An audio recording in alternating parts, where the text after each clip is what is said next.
Now we can start. Steve, how All are right. you? I'm doing great. It's an honor to chat with you. Even when I think about the guitar hero, I think about Steve Vai. Thank you. Do you have guitar heroes? Oh, yeah. My first guitar hero was Jimmy Page. Well, Yeah, that I discovered Led Zeppelin when I was like 10 or 11 years old. And that led to so many discoveries. I just fell in love with the guitar. I fell in love with rock music. I was a teenager in the 70s. So guitar players like Jimmy Page, Brian May, Jeff Beck, uh, all of them, Richie Blackmore, so many were so influential. Jimi Hendrix, obviously, and Joe Satriani, because he was my guitar teacher when I was 12. well, And he was always great, and I always loved Joe, and then when I was younger, my interests, they started to merge into fusion, and I became a huge Al Di Meola fan, Alan Holdsworth, John McLaughlin. Uh, and then I got into some jazz and blues. But primarily rock music always had the energy in it that I liked the most on the guitar. great names. Well, now you're coming to Peru this 11th of June. Can you tell us about your coming concert here? What can fans expect from your performance? Well, it's difficult for me to try to sell my show, but I can tell you that I feel like I'm at the top of my game. Great. I'm just so much more connected with the notes and performing than in the past. But that happens if you just find what you love to do and you stick with it. So you come to the concert, you're going to see an extraordinary rock band that's at the top of their game, and you're going to see a performer that's very connected to the instrument and the audience. That's what I love. And for the show itself, we've been touring now since last summer, so it's tight and it's hot. And we're doing a lot of material from the new record, the Inviolate record, probably like 6 or 7 songs, which is a lot usually. And Yeah. then we do, a bunch of songs that I know people want to hear. And then we do some songs I've never played from my catalog. And it's paced so that, you retain interest. And it's very engaging. If you're interested in this kind of thing, the show is just uplifting and engaging. And that's worth the price of admission. That sounds amazing. Steve, what keeps you motivated and inspired to continue creating music? You just released your new album, The Inviolate. A good idea. You get a good idea and it becomes compelling, and creatively you feel like you have to do it. So in Violet, every song, everything that I do, I wait for a good idea, Well, and in Violet, like, I had an idea for the Hydra, the teeth of the Hydra. So that was a compelling idea that I felt I'm going to do this. uh, So that's how everything for me came about. That's how the gem came about. That's how my albums come about. It's Crossroads. It's the 7 string. It's the songs, the Hydra, the gear development that I do. I just wait for a good idea. well, 9 great ideas in this album. We know you'll be bringing a free neck guitar to your concert in Lima. Can you tell us more about this unique instrument? Yeah, I call it the Hydra, and it's a beastly looking instrument. It has 3 necks. It's got a bass neck, a 7 string neck that's got a drop A tuning, so it's very low, and it's got a 12 string neck, and it has Wow. 13 harp strings. It also has a guitar synthesizer and sample and hold and uh, piezos and sustainers. It's a highly technical instrument, and I conceived of it uh, because I wanted an instrument that could carry an entire piece of music, where I could do the bass and everything. And I knew when the idea came, it all kind of came in one download. And I saw myself navigating this instrument seamlessly, elegantly, and very engaging and powerfully. And it becomes a visual first. And if you can create the visual and you know you can do it, you just do it. And it took a lot of time for me, and I knew I needed to write a good song, and it needed to have a great melody. And I didn't want the song to be compromised by the instrument, you know. I wanted it to sound like a good song. Yeah. So the real challenge in the Teeth of the Hydra is not really in playing the Hydra. That's challenging enough, but it was in the composition of it. You know, how interesting I found ways to do the melody and all the other instruments at the same time. So after I finished it and the record came out, people would see the pictures of the Hydra, and I would do press. And, you know, a lot of people feel like, oh, yeah, that's just a weird instrument that Steve Vai had made because he can do that, you know, but what is he going to play on it? You know, so I knew I had to deliver.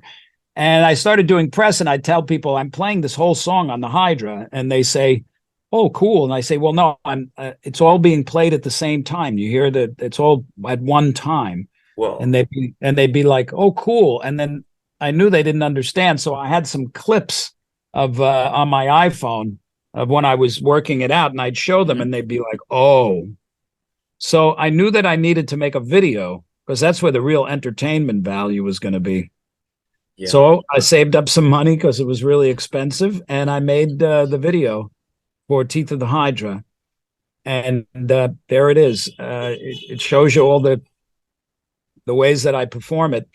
And I knew I'd be able to do it live, but I wasn't so excited about standing up and playing it like I am in the video, because it's very heavy and it's unpredictable. It's very unpredictable because it has a waist strap. And when you move, it doesn't move like a regular guitar. You know, with the guitar, you can go like this or like this. If you go like this with the Hydra, you're going to go down, you know?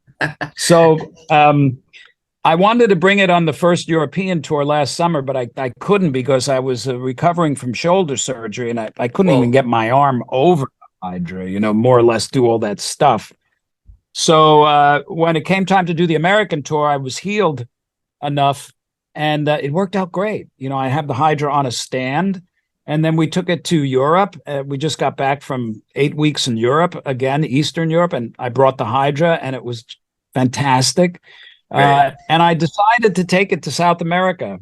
It was a tough decision because it's a very delicate instrument, and I have to ship it to each show. I can't put it on a bus. There's no bus. There's no trucks. You know, there's anything that you got to ship it.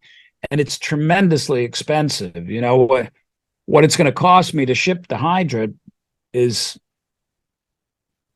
almost as much as I'm going to make, you know, but I just feel that it's important because I want to be the best entertainer. Yeah, I want to be the best entertainer I can be. And I want people to see that and enjoy it. So it's worth it. So I'll be bringing it. Great. What do you think the future of guitars will be like? Nowadays, you see drums are the size of a box. Well, I don't know. That's the answer. But if I was to use history as evidence, I might assume that the guitar itself may not change very much.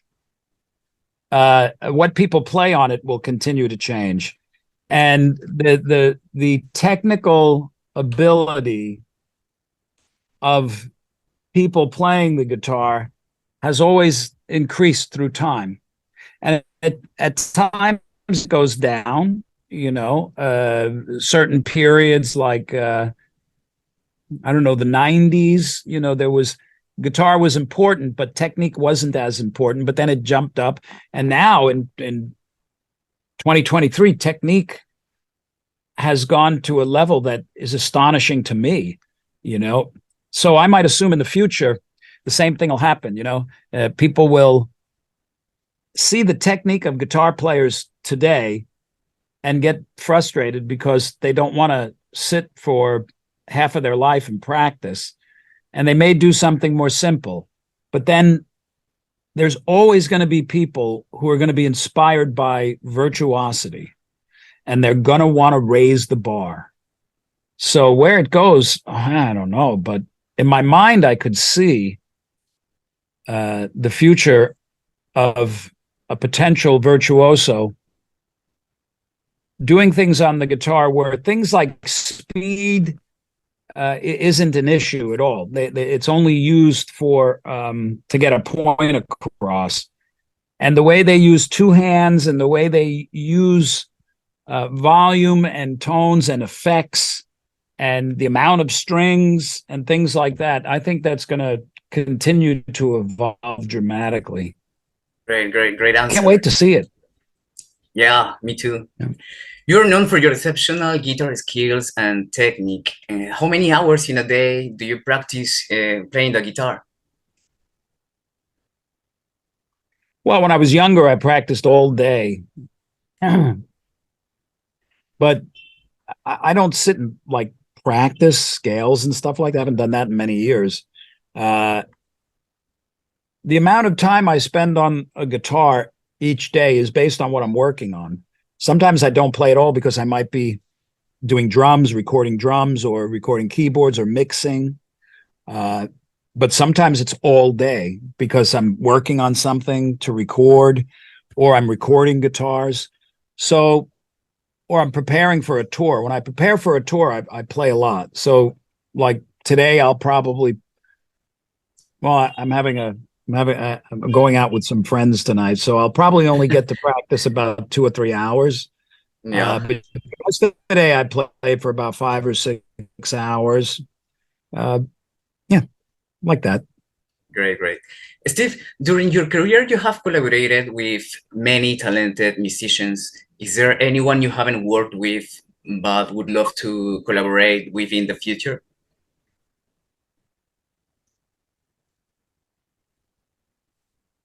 Not really. I mean, there's many people I'd love to work, do stuff with, but I've worked with so many of the people that I want to. To collaborate, that's a big word, because to collaborate is to sit with somebody and share ideas and come up with something that's a mixture of the two of you, and I don't do that very much now, because I used to a lot when I was in all the other bands, but with my solo music, I don't usually collaborate that way. It's a committee of one. It's a dictatorship. I know what I want and I just do it. And my goal is to create a body of work that's relatively undiluted. Having said that, I do collaborate at times within my solo work, and I enjoy that. I did something with Amy Mann on The Story of Light, a song called No More Amsterdam. I really enjoyed doing that. But you have to work with the right people when you're collaborating. Now, who would I like to play with and jam with? Oh, boy, anybody. Too many names. Well,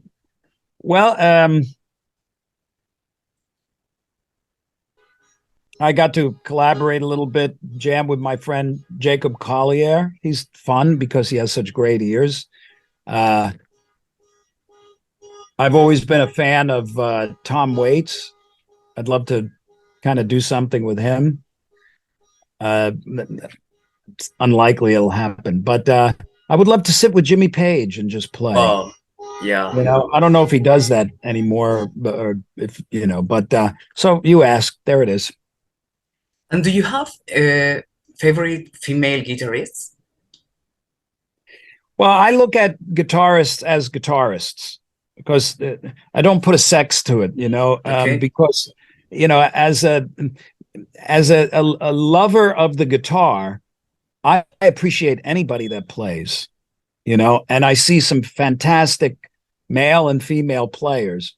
But when Steve Vai puts his critical guitar hat on, you know, he's listening with the same ears he listens to Jeff Beck and Alan Holdsworth. So it's you know, it's a rare diamond in the rough to find anybody that can deliver like that. Having said that, there's a lot of there's a huge movement now in the female population in playing guitar. Nita Yeah. Strauss is a great example.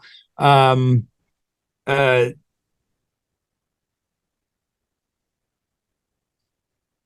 get this. These links, and it's hard to start naming a lot of names, but they're all female guitar players, and it's extraordinary to me how really rapid the virtuoso ability has arisen and come more closer to light in the female guitar playing community. There's always been avatars, you know, but these days there's so many more, and they're doing such great things. My favorite is Yvette Young, because she is just artistic to the core. You know, she's artistic in many ways, and her melodies are delicate and beautiful, and the way she plays is effervescent and uplifting. So that's one that I would point to. Yeah, But there's it's great to know. Well, this is the final question. Is there anything you would like to say to your fans here in Peru who are waiting for your return? Well, thank you for all the years of support. It's such an honor and a privilege to be able to go to a place like Peru and have people there that are interested in what you're doing. It's really fantastic, and I can promise you that we are at the top of our game, the band, and I feel really great. And I've been loving playing more now than I think ever, really. And it shows in the way you will feel when you're at this concert. Great. Well, thanks for your time, Steve. Now see you in Lima this 11th of June. All right. See you there. Thank you so much, Great. Thanks. Daniele. Bye-bye. Bye.